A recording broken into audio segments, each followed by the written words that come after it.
সব সাধকের বড় সাধক আমার দেশের চাষা, দেশমাতার ওই মুক্তিকামী দেশের সে যাসা।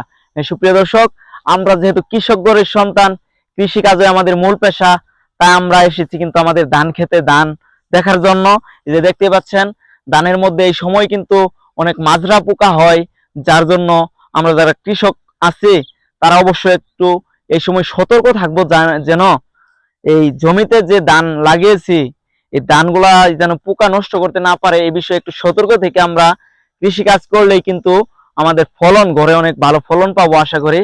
আর যদি আমরা ধরেন গাছ লাগাইলাম কিন্তু সেই গাছের যত্ন নিলাম না, তাহলে কিন্তু সেই ফলন আমরা আশানুরূপ পাবো না।